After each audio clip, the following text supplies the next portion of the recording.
салом дӯстон, ташаккур ки моро пайгирӣ мекунед ва шавқи гӯш кардани достонҳои шоҳномаро доред. Имрӯз мепардозем ба шунидани қисми саввуми шоҳнома.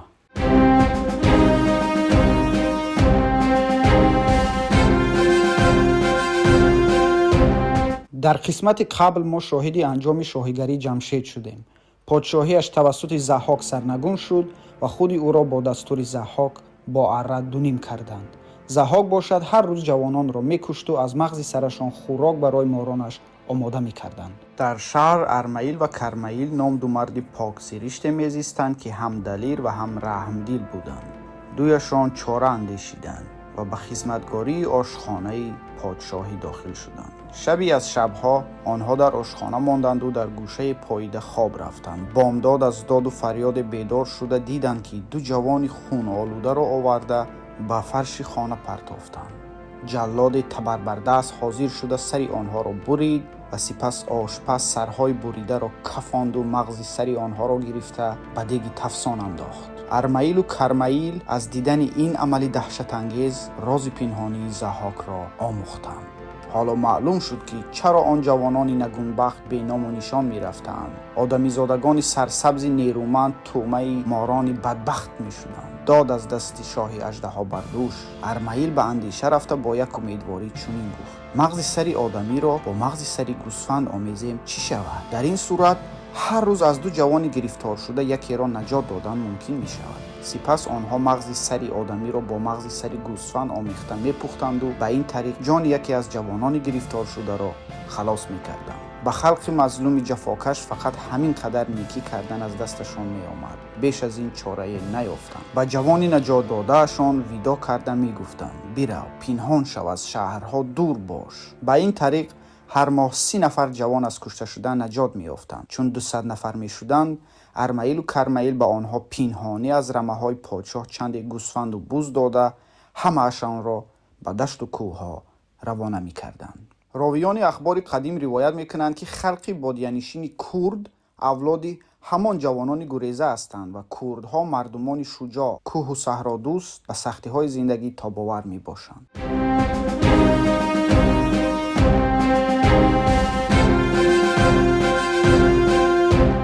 шабе аз шабҳо Заҳоки ситамгар хоб дид ки ногаҳон 3 паҳлавони ҷанговар пайдо шуданд. 2 нафари онҳо калонсол буданду 1 нафарашон ҷавон. ҷавонашон паҳлавоне буд барнову зебо, қоматаш чун сарв, камари шоҳворе ба миёнаш баста ва бар дасташ яке гурзи гарони говсар дошт. вай хурушону дамон омада гурзро ба сари Заҳок зад, ӯро афтонду дастҳояшро баст, ба гарданаш каманд андохт ва баъд ҳар 3 паҳлавон ӯро ба гарду хок кашон кашон ба кӯҳи Дамованд бурданд. бипечид Заҳоки бедодгар, бидаридаш аз бим гуфти ҷигар. яке бонг барзад ба хоб андарун, ки ларзон шуд аз он хонаи садсутун.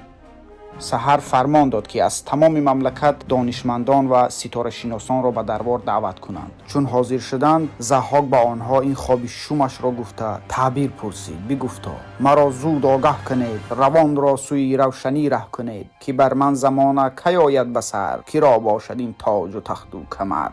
мубадон 3 рӯз муҳлат хостанд. агарчи таъбири хоби Заҳок ба онҳо маълум шуда буд, лекин то 3 рӯз аз гуфтан ҷуръат накарданд. метарсиданд ки агар росташро гӯянд, подшоҳи золимонҳоро мекушад. рӯзи 4 Зирак ном мубади хиратманди ростгӯй ва нотарс бо Заҳок рӯёрӯй истода гуфт: таъбири хобат ин аст ки подшоҳии ту дер намепояд. Фаридун ном баҳодури ҷавоне аз насли подшоҳони қадимии Ирон падид меояду туро сарнагун мекунад. фаридунро ҳанӯз модараш назоида аст, лекин ӯ ба дунё меояд, туро бо гурзи гарони говсар зада ҳалок мегардонад ва молики тахту тоҷи ту мешавад. Заҳок чун гуфтори зираки донишманд ва далерро шунид, амр кард ки ӯро фавран гирифта лабонашро буранд ва пӯст кананд. лекин мубади ҳушманди оқибатандеш нопадид гашта буд. ӯро дар саросари шаҳр ҷустанду наёфтанд. вай аз шаҳр ба дар рафта пинҳон шуда буд. аз ҳамон рӯз Заҳок ба воҳима афтод. нишони Фаридун ба гарди ҷаҳон ҳаме боз ҷуст ошкору ниҳон. на ором будаш, на хобу на хард, шуда рӯзи равшан бар ӯ лоҷвард. дар он кишвари Зулмобод ки подшоҳаш Заҳоки аждаҳо бардӯш буд, Отибин ном марди некусириште мезист. که نژادش به شاهان ایران زمین و به طهمورث دیوبند می رسید. زنی او فرانک نام داشت که زنی پاک دل و مهربانی بود. فرانک پسر زایید و نام او را فریدون گذاشت، اما شادی مادر و پدر خوشبخت دیر نکشید. نوکران ضحاک که به جستجوی فریدون در سراسر کشور تکاپو داشتند پی او را گرفتند. روز آتبین را نوکران ضحاک در صحرا دستگیر کرده به دربار بردند. او را سر بریده از مغز سرش برای ماران خورش آماده کردند. فرانک شوربه همان با کودکش در کوه بیشهزارها سرگردان میگشت. بار فرانک در مغزار به مادگاوی عجایب دوچار شد. مادگاو نهایت زیبا، خوش رنگ، نظر ربا بود. در تار مویش چون پری طاووس رنگی دیگری داشت. چون خسته حال شد نشسته بر روی سبزه پهلو زد و خوابش برد. شرفه پای را شنید و چشم باز کرد، دید که چوپان تیاق بر دست در بالای سرش ایستاده است. فرانک پرسید تو کیستی؟ مرد گفت من نگهبان همین مرغزار و بیشهزار هستم و این مادگاوی عجایب را که نامش برمایه است میپایم. فرانک گفت من زنی آتبین نامدار هستم که پادشاه اژدها پیکر او را کشت. نامم فرانک و این کودک پسری من فریدون است. نام فریدونی بهادر را کی نشنیده است؟ گفت چوپان و به طرف کودک تعظیم کرد. تمام مردمان در انتظار آزاد کننده خود هستند. تو خسته و بیحال شده ای. در کوهسار و بیشهزاران آواره و سرگردان گشتنی تو به جان خودت و جان کودکت خطر دارد. تو بچت را به من ده، من نگهبانش می شوم. از چشم نوکران ضحاک پنهان و با شیر برمایه نیستن در جهان پرورشش می کنم. چوپان فریدون را با مهربانی پدرانه 3 سال پرورید. در این میان به ضحاک خبر رسید که در فلان مرغزار مادگاوی عجایبی میچرد و فریدون با شیر وی پرورش مییابد. دل مادر خطری به جان فرزندش آمده را حس کرد. نزد پیرمردی چوپان حاضر شد، بچه‌اش را به سینه‌اش پخش کرد و گفت که غیر از گریختن و پنهان شدن چاره نیست. ببرم پی از خاک جادوستان، شوم با پسر سوی هندوستان. شوم ناپدید از میان گروه، مرین را برم تا به البرز کوه. فرانک پس از چندی به کوه البرز رسید. در البرز کوه فریدون را به یک مرد پارسا که ترک دنیا کرده بود و در آنجا میزیست سپرد و گفت تو فریدونی مرا به جای پدر باش و چو فرزند خودت تربیه کرده به وایه رسان. نوکران ضحاک به چراگاه برمایه رفته فریدون را در آنجا نیافتند. مرغزار را پایمال کردند و آن مادگاوی یکتا را کشتند.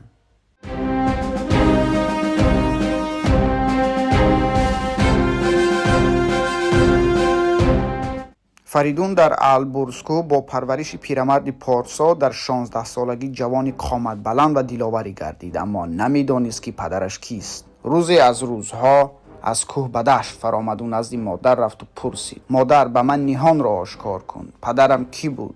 از نسل کیم من؟ فرانک راز پنهان را آشکار کرد. از چگونه صاحب تخت شدن ضحاک و مارهای او و کشته شدن پدری او و از نسل کی بودن فریدون را برایش نقل کرد و گفت که در آینده تو باید قصاص پدرت و تمام مردم جبر دیده را بگیری. فریدون برآشفت و بگشاد گوش، ز گفتار مادر برآمد به جوش. دلش پر ز درد و سرش پر ز کین، بر ابروز خشم اندر آورد چین. و مادرش گفت شمشیر میکشم، از ضحاک انتقام ظلم دیدگان و خانه ویران شدگان را میگیرم.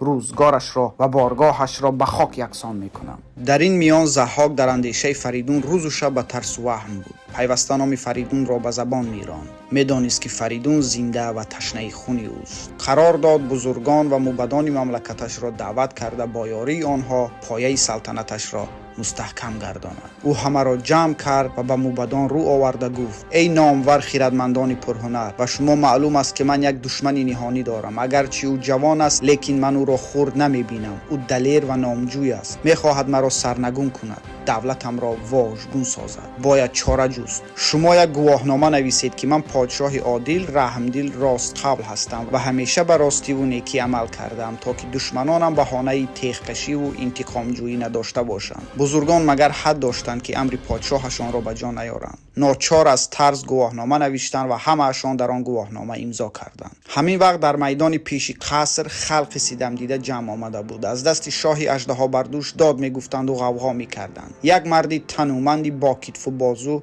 که در چشمانش آتش کین و غضب شعله‌ور بود به بارگاه زده درآمد. جوشان و خروشان دست بر سر زده روی ضحاک ایستاده فریاد کشید: بده دادی من آمدستم دوان، همین عالم است و بر رنجی روان.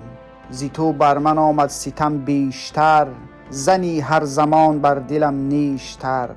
ستم گر نداری تو بر من روا، و فرزندی من دست بردن چرا؟ مرا بود 18 پسر در جهان، از ایشان یکی مانده است این زمان. ببخشای و بر من یکی در نگر، که سوزان شود هر زمانم جگر. شها من چی کردم یکی بازگوی، اگر بی گناهم بهانم مجوی. جوانی نمانده است فرزند نیست، بگیتی چو فرزند دلبند نیست. اگر 7 کشور به شاهی تو راست، چرا رنج و سختی همه بهر ماست. ای ستمگر من کاوه آهنگرم. ضحاک گفتار کاوه را شنیده اندیشید که بهتر است از آهنگری دادخواه دلجویی کند و خود را با عدل و انصاف نشان دهد. آخرین فرزند او پسر 18 را از کشتن برای خورش ماران آزاد کرده به پدرش برگرداند. پس به کاوه گواهنامه را دراز کرد و فرمود که به آن امضا کند. کاوه آن را گرفت و خواند و برآشفت. به بزرگان و به موبدان رو آورد و بانگ زد: ای بیناموس‌ها، بی وجدان‌ها، ترسوها، من از پادشاه ستمگر نمی ترسم. بگذار مرا کشد، لیکن به این نامه منافقی دست نمی مانم، گواهی نمی دهم. این را گفته گواهنامه را با قهر و غضب در راند و پرتافت و پایمال کرد. کاوه آهنگر در بیرون کمربند چرمینش را به نوک نیزه بست و آن را چون بیرق برافراشته بر سری بازار رفت و ندا انداخت: ای خلق، داد از دست ستمگر. اگر تومه اژدها شدن نخواهید، اگر غرور دارید، با من بیایید. می رویم نزد فریدون، آن بهادر را به خود سردار میکنیم و با ستمگر می جنگیم. از وی انتقام فرزندان قربانی شده مان را می گیریم. گفتار پرسوز و علمی کاوه شور به دلهای مردمان انگیخت. ازدحام کاسبان و دهقانان ستم دیده از دنبال کاوه که بیرق چرمینی سری نیزه به دست پیش قدم میزد روان گردیدند. سری راه با آنها توده مردمان شهر و دهات دیگر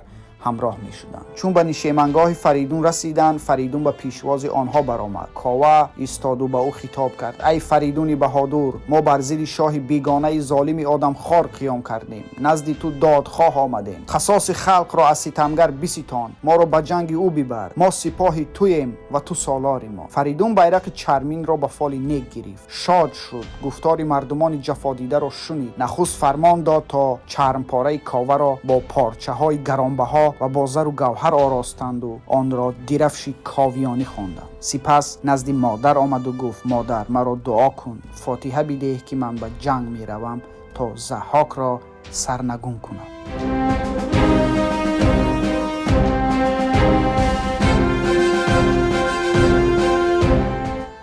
فریدون رو به سوی پایتخت ضحاک نهاد. شامگاه در منزل فرود آمد. لشکرش بار و بونه افکند. خوان ضیافت آراستند، باده نوشیدند.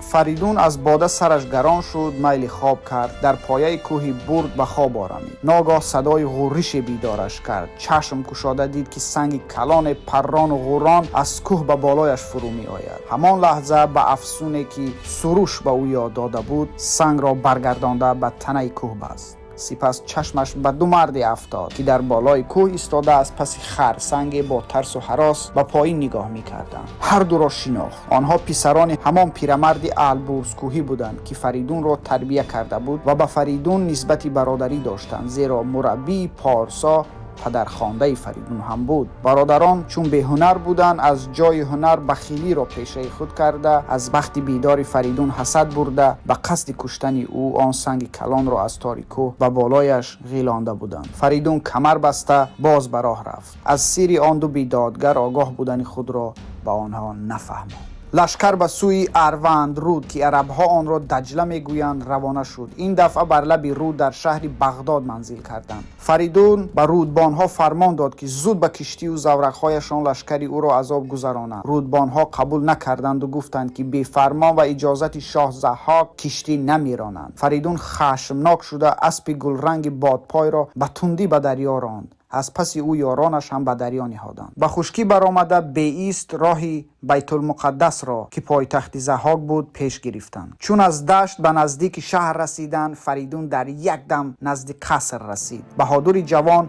سواره به قصر زده درآمد. جادوگران و نردیوان درگاه از ضربه های کشنده گرز فریدون امان نیافتند. جادویی را که ضحاک در قصرش ساخته بود فریدون شکست، خراب کرد. همه جای قصر را کافت و کاو کرده ضحاک را جست، اما او را نیافت. شاه در پایتختش نبود و فریدون بر تخت او نشست. از شبستان او خواهران جمشید، شهرناز و ارنواز را که ضحاک با زوری به حرم خود گرفته بود بیرون آورد. خواهران جوان سروقامت، خورشید طلعت و شیر صلابتی را دیدند که به کر و فر خسروانه به تختی عاج نشسته آنها را به پهلوی خود می‌خواند. حیرت زده و دل باخته به دو پهلوی او نشستند. اول شهرناز به زبان آمده پرسید: تو کیستی و از کجا آمدی؟ فریدون نام و نسبش و مقصدش را بیان کرد. منم نور آن نیک دل عاتبین که ضحاک بگرفت از ایران زمین. بکشتش بزاری و من کینه جوی، نهادم سوی تخت ضحاک روی. خواهران جمشید چون دانستند که او فریدون است شادی کردند و ارنواز گفت: پس هلاک ضحاک در دست توست. ما دو شاه دختر چی رنج و بلای از این اهریمنزاد نکشیدیم. ما از بیم هلاک به وی رام شدیم. چی عذاب سخت‌تر از این است که کس هم خوابه جفت مار باشد. من پی آن اژدها را از زمین برمیکنم، گفت فریدون. جهان را از وجود ناپاکش پاک میکنم.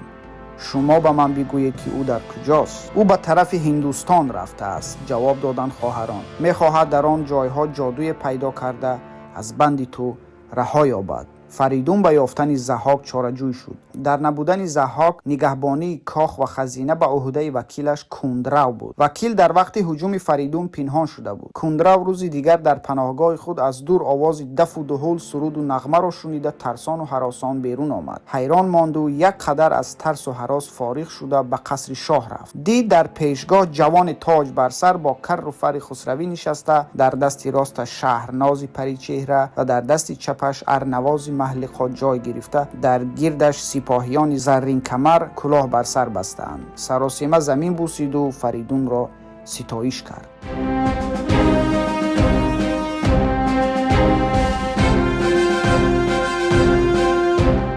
در بامداد کندرو از کاخ برآمد و بر اسبی راهرو نشسته شتابان نزد ضحاک رهسپار گردید. ماربردوش آن روزها در شهری از شهرهای نیمروز توقف کرده بود. کندرو به آنجا رسیده هر آنچه در پایتخت دیده بود به ضحاک نقل کرد. رنگ از رو و هوش از سر ضحاک پرید. ماران کتفش مثل اینکه خطر را حس کرده باشند بی سرانجام شده سر برافراختند. وی ترس خود را به زور پنهان کرد و گفت: شاید مهمان باشند و مهمان شاد باید بود. کندرو در تعجب افتاد و گفت: آخر وی پاسبانان قصر تو را کشت، تخت تو را ضبط کرد، از تاج و کمر نام تو را تراشید. ضحاک گفت: تو منال، مهمان گستاخ به فال بهتر است. خوب، اگر آن نامور مهمان توست پس به حرم تو چی کار دارد؟ آخر وی به زنان تو نشسته گاه مشک زلفان شهرناز را میبوید و گاه عقیق لبان ارنواز را میبوسد. از شنیدن این سخن ضحاک برآشفت و با غضب به وکیلش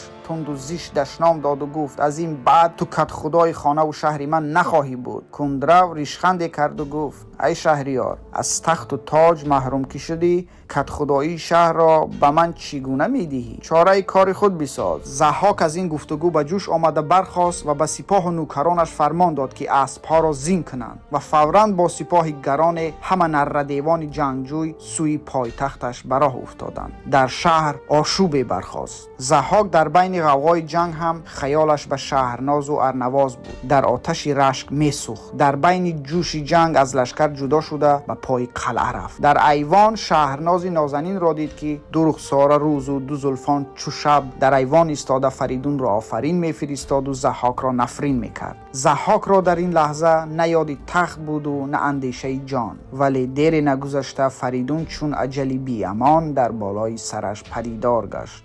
با گرزی گاوسر او را زده بر زمین نقش کرد.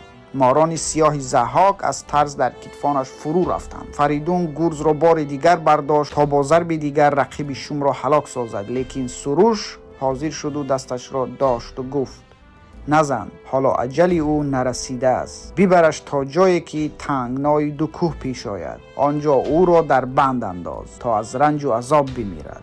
جنگ با مظفریت سپاه فریدون و شورشگران کاوه انجامید. از لشکر ضحاک کمتر کسی جان به سلامت بود. ضحاک دست و پا بسته را به پشت شتر پرتافته از بین ازدحام خلق که به تماشای این حال جمع آمده بود و شادی میکرد گذرانده به سوی کوهسار شیرخام راندند. در آن جانب وی را به دماوند بردند و بر تنه کوه میخهای آهنین زده از دو دستش به آن میخها آویختند. آنجا وی مدتی درازی با عذاب عظیم آویزان مانده، خونش قطره قطره به زمین چکیده، عاقبت تومه مرگی پرننگ گردید. همین طریق فریدون جهان را از ضحاک بدسیریش پاک کرد، قصاص پدرش را گرفت و جهان را از نابخردان و بدان پاک ساخت و مردم فریدون را پادشاه خود انتخاب کردند و از ظلم 1000 ساله ضحاک رها شدند.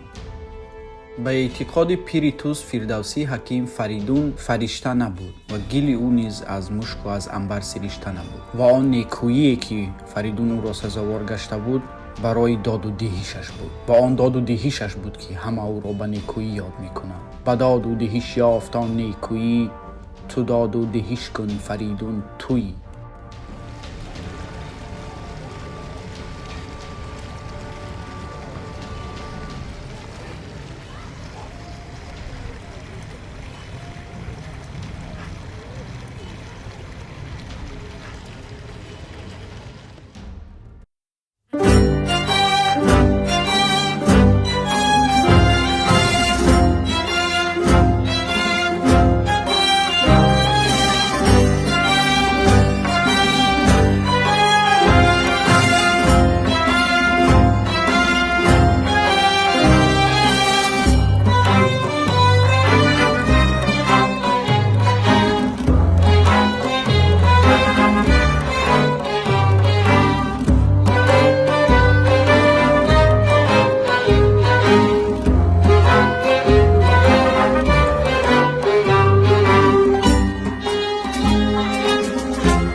بیا تا جهان را به بد نسپریم، به کوشش همه دست نیکی بریم.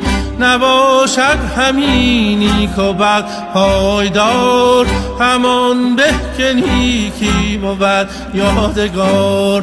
همان گنج و دینار و کاخ بلند، نخواهد بودن مرد تو را سودمند. بیا تا همه دست نیکی بریم، جهان را به بد نسپریم.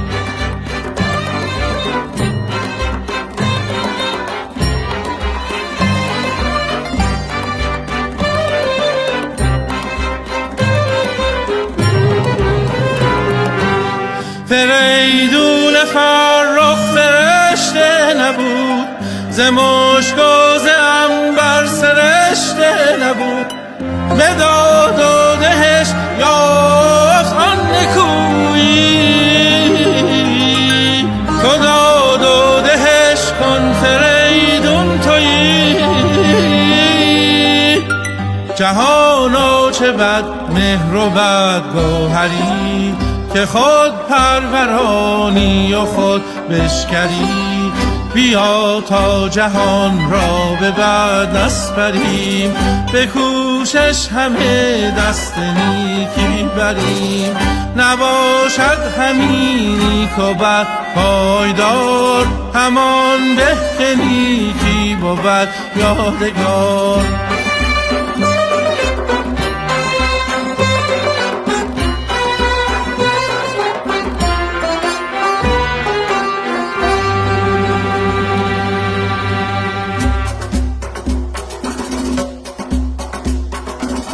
همه گوش و دل سوی درویش دار، غم کار او چون غم خویش دار. همی خواهم از ها پروردگار که چندان مرا بردهد روزگار که درویش را شاد دارم به گنج نیارم دل پارسا را به رنج